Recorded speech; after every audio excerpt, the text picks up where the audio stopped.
Hello and welcome to the Week in Review, a recap of your weekly headlines on the Western Slope. I'm Chad Roderick. Now, our first story, the Trump administration is telling Colorado to stop importing wolves from our neighbor up north. Now, gray wolves have been a hot-button issue for the Western Slope since the legislation came about. Kyle Kawamoto has the details. The Trump administration is telling the state of Colorado to stop importing wolves from Canada, which can potentially affect the reintroduction plans this winter. And according to multiple news outlets, the directive came from U.S. Fish and Wildlife Service Director Brian Nesvik to CPW, saying the wolves must come from northern Rocky states.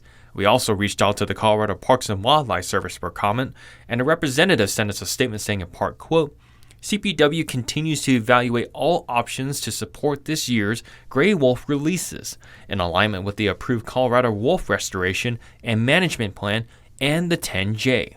CPW is currently evaluating recent U.S. Fish and Wildlife Service communication regarding available sources for gray wolves from the delisted northern Rocky Mountain population areas, end quote. I think it was good for the fact that the U.S. Fish and Wildlife Service has inserted themselves into the program, saying, look, you have to get these wolves from the northern Rockies, because in the wolf plan that we've agreed to, that's where they were supposed to be coming from. Officials at CPW state that there is a Memorandum of Understanding, or an MOU, and a contract with British Columbia's Ministry of Water, Land, and Resource Stewardship.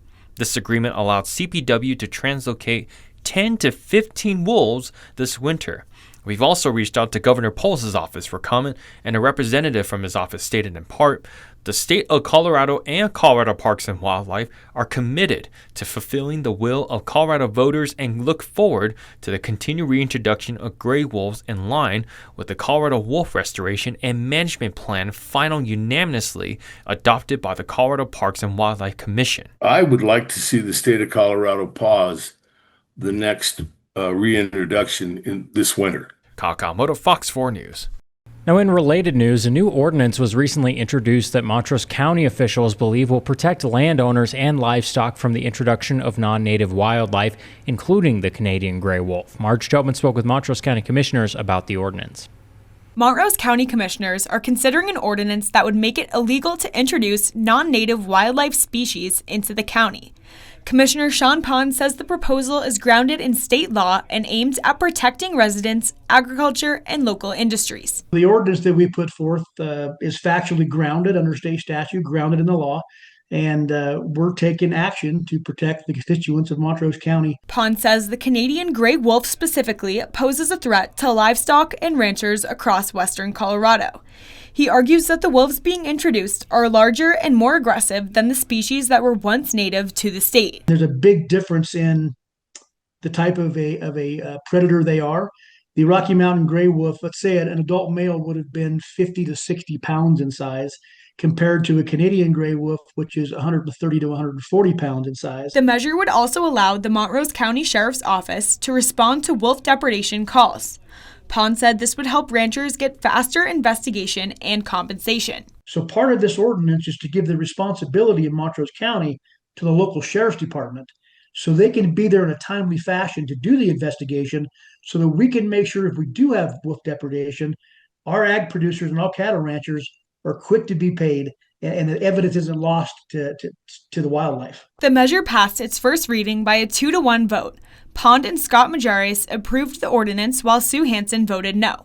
The measure is now open for public comment.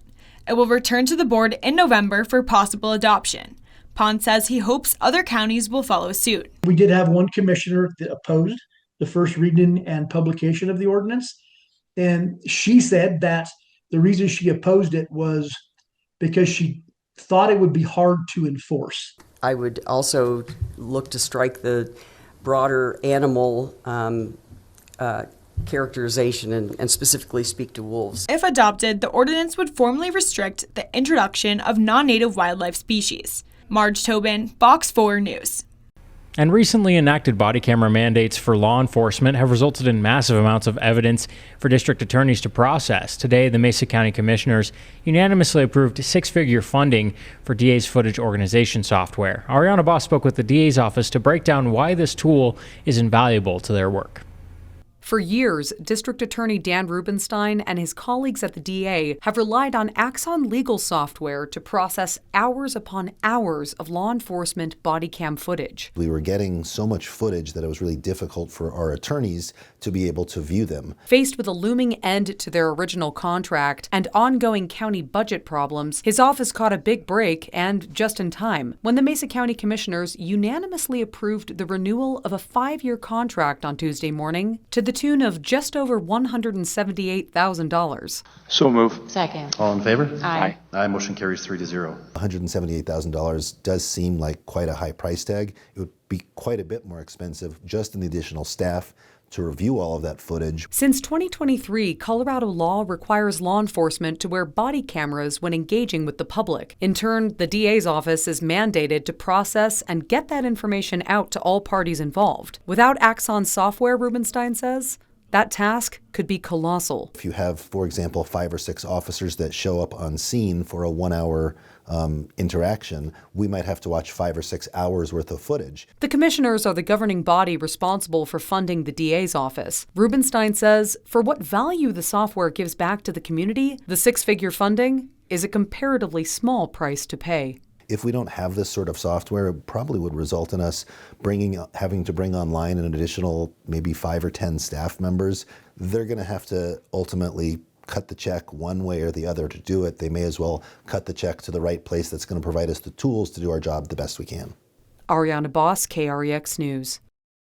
And we have an update for you on the Veterans Arts Center reportedly being scammed out of $20,000 by a roofer. That suspect has now been arrested. Marge Tobin brings us the latest. 34-year-old Curtis Smith was arrested Thursday morning in Debec. He's accused of scamming several homeowners and a local nonprofit, the Veterans Arts Center, out of thousands of dollars. Smith, owner of Redeemed Roofing, was booked into the Mesa County Detention Facility and is now facing multiple theft charges. According to investigators, he reportedly accepted a $20,000 check from the Arts Center to repair its roof, but never did the work. Smith appeared in court Tuesday out of custody, where he was given a copy of his charges. He requested time to hire an attorney.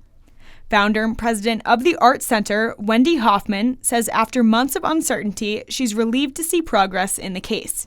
It was kind of a relief because in the very beginning they just told me it was a civil matter. They weren't even going to pursue it. So to know that it had finally gone through, they had finally gotten the warrant, they finally had arrested him and had him in custody. That felt good. She says investigators were able to track Smith after reports of him still working in the area under his company name. When they phoned me about the warrant, they said now it's just a matter of finding him, and they said they had seen his truck around, and I told them that the one roofing company had told someone on the group that he's been in there picking up roofing materials, so it's like he's still around, he's still working, and he's still out there doing roofs. And so it was like, okay, they got him. Hoffman has filed restitution paperwork with the district attorney's office in hopes of recovering the lost funds. I still have hope that it will be, but it's like it could be a long way down the road. Hoffman says she's still in contact with other homeowners who claim they too were scammed by Smith. We still have a group on Facebook where everybody's chatting back and forth, but I understand there are a couple more that are on this case. So it's our 20,000 plus whatever theirs came to. Smith is due back in court November 18th. Meanwhile, the Veterans Arts Center continues raising funds to finish its roof before winter. Marge Tobin, Fox 4 News. And the school board election is almost here, and casting in that final vote could make a difference in your child's education. We caught up with the candidates who are running for District D. Kyle Kawamoto has the details. Signs around the Grand Valley are showing school board candidates. As a reminder, there are 6 candidates on the election board. On Thursday, we spoke with Casey Cole, who is running for the District D seat, while Will Jones is seeking re-election. I'm campaigning on making sure that we're educating every single child here in Mesa County, and that we are putting forth our resources and our priorities to building a really robust education system, kindergarten through 12th grade. We want to make sure our kids are safe. We want to make sure that when your kids go to school, the parents, without a doubt, feel at ease that their kids are safe and they're in an environment where they are learning and excelling and not have to worry about the little things. Cole was a teacher for 8 years and 5 in the district. She says that experience in the classroom is essential for understanding how policies affect schools, while making it important to have board members with that background. It's important for me as an educator who's been in the classroom that I can initiate some policies or some readings, or at least start getting those up off the ground, because that's our work as school board members, is to remove those obstacles within policy making so that our students and our teachers in our classrooms are able to do the hard work of learning and teaching. And for someone who has been in the school community for 15 years, Jones highlights that kids are graduating at a record numbers, increasing from the lowest 70s and 80s to 84.2%.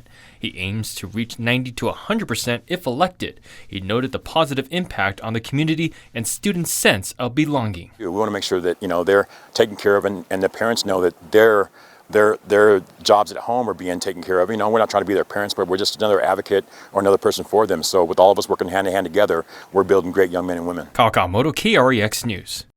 And the Bureau of Land Management is examining nearly 20 leases for oil and gas operations in Mesa County that could shape the way the industry looks on the western slope. Jeff Hinkle reports on the content of a letter that county commissioners recently approved, which will be sent to the BLM.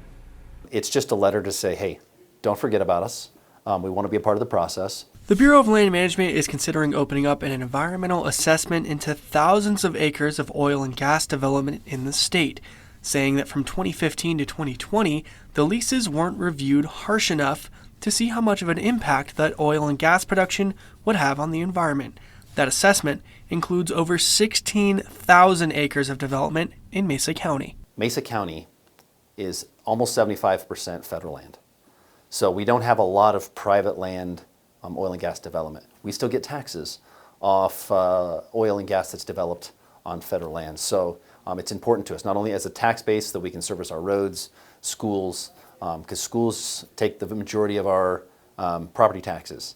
And that's a big deal on private lands. Those fees on oil and gas production on federal land are in the form of a PILT payment, or a payment in lieu of taxes. And while Mesa County isn't a big producer of oil and gas itself, neighboring Garfield County ranks number 2 in the state for oil and gas production, with many of those workers making the commute from Mesa County. Counties like Garfield County up in Rifle exists, in Glenwood, and then Weld County up in the northeast corner of the state, massive producers of oil and gas compared to us. However, we are an energy adjacent. Hard for people to afford to live in Garfield County. A lot of oil and gas workers live, play, pay taxes here in Mesa County. While the review isn't actively happening, Davis says that they're just getting ahead of things to be considered just in case a review does happen. Jeff Hinkle, Fox 4 News. And if you've been driving on the Grand Mesa lately or in the Colorado High Country, you may have noticed blankets of snow, which means winter road conditions are on the horizon. For the first time in the last 5 years, CDOT's snowplow driver employment is said to be at a comfortable number. Kyle Kawamoto has the details. COVID really took the wind out of the sail. We were sitting at 30% vacancy rate. So we started doing different initiatives from post-COVID era when everybody was allowed to start coming back to work. The 30% that Smith mentions is related to the shortfall of CDOT's employment for snowplow drivers. But now that number has shrunk to merely 11.3% statewide, marking it as its lowest number since 2020, according to CDOT officials. What we're seeing over time is that we're observing an increased number of highly qualified candidates applying for our professional maintainer positions. Why? I have no rhyme or reason other than CDOT is just an excellent work environment. Smith explains that they have 900 snowplows and a workforce of 1,600, but during a major snow event, only about 800 can be on the road due to 12-hour shifts. But some are unavailable due to maintenance, and CDOT strives to have more plows operating in severe weather and ensures that all traffic employees are involved during these events. Last year, the department faced challenges because it didn't have enough drivers to manage the traffic effectively, but that doesn't seem to be the case now. Down the road, with the COVID happening, we have a very young, non-seasoned type workforce right now. I believe about 75% of our TM1s are 5 years and less. Kawamoto, Fox 4 News. And as the government shutdown continues to polarize the national political scene, one Colorado group is touring around the state hoping to bridge the party divide through local action. Ariana Boss met up with Courageous Colorado at CMU on Monday to hear their plans for Mesa County and beyond.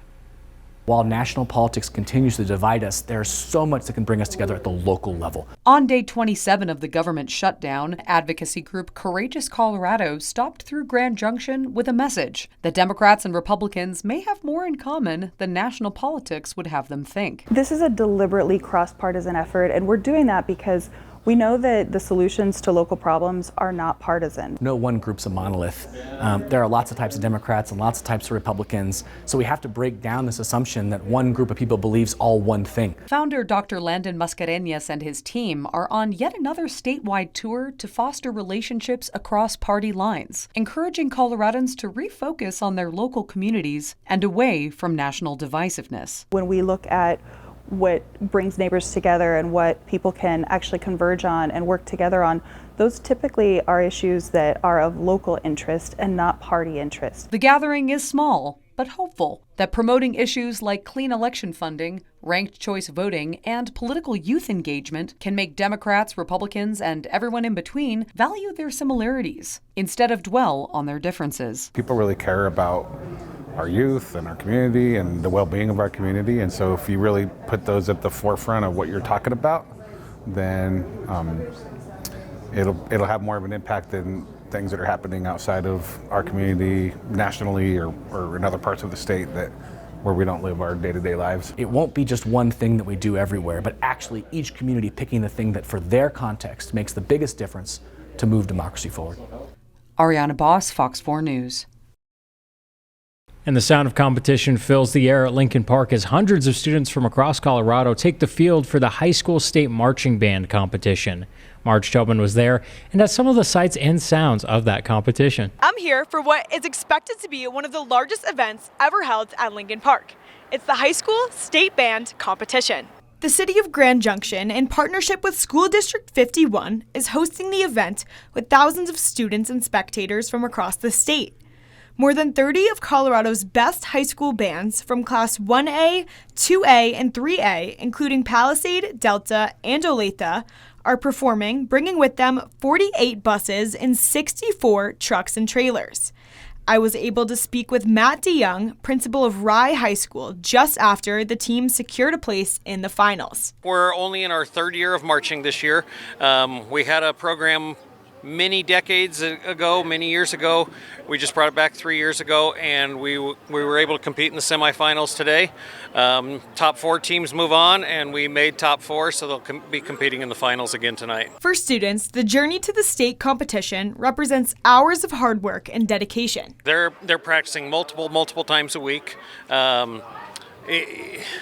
It's hard to see all the work that they do unless you're actually at the school hearing them and seeing them practice. They're putting in work over the summer, doing summer camps and everything. They're out on the field practicing, all for a 15-minute show. So all this effort to go into a real quick show, and it's phenomenal what they do. The event is also big for the city, bringing a surge of visitors, tourism, and energy into the community. It's a really exciting thing to be able to host this state band competition here at Lincoln Park because it certainly benefits hotels and businesses and restaurants significantly with people coming to Grand Junction to enjoy this lovely fall day.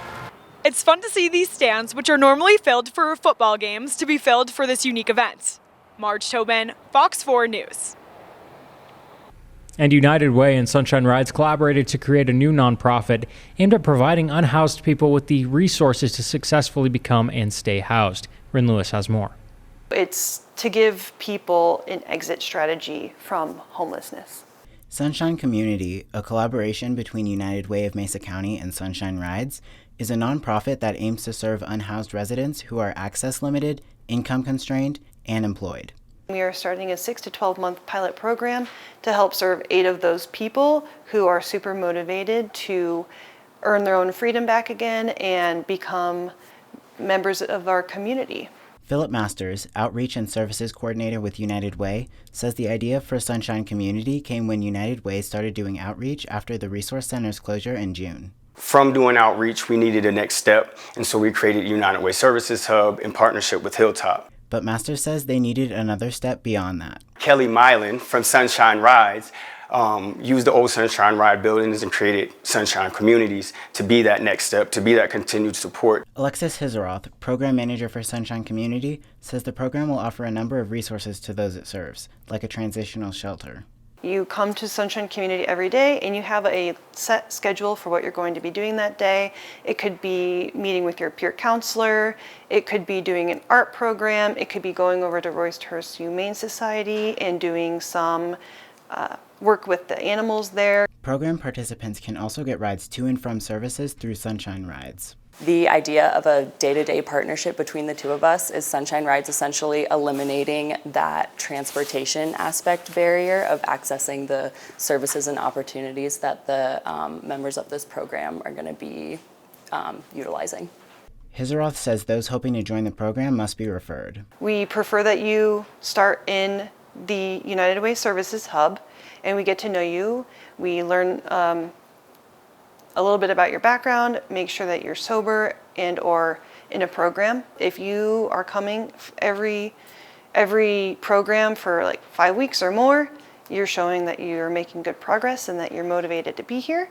And then we will think about moving you into the Sunshine Community. The end goal is to get people housed with enough life skills to keep them there. You might be an unhoused person and get housing, but you're not prepared to be in a housing situation by yourself. We're going to prepare people for all those soft skills and all the hard skills so that you feel mentally and physically and emotionally prepared to be into permanent housing so that you don't go back into the unhoused population. Ren Lewis, Fox 4 News. Now, Habitat for Humanity of Mesa County is expanding its mission to help more Western Slope families find safe, affordable housing. Now, Habitat is now taking on Delta County as a new region. Marge Tobin has more on what that means for county residents. For the first time in years, Delta County will have Habitat for Humanity services.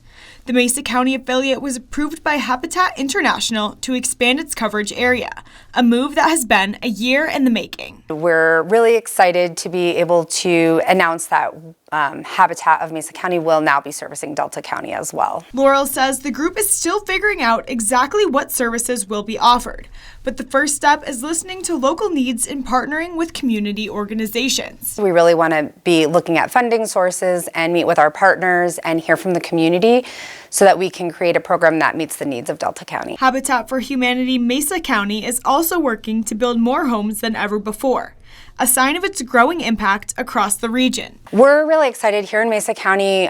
We had traditionally been building 1 to 4 homes per year. This year we're building 6 homes. Next year we're planning to build 8 homes. And as the organization expands, Laurel says there are easy ways for anyone to get involved, from shopping at the Restore to volunteering on a build site. You do not need to have any building experience.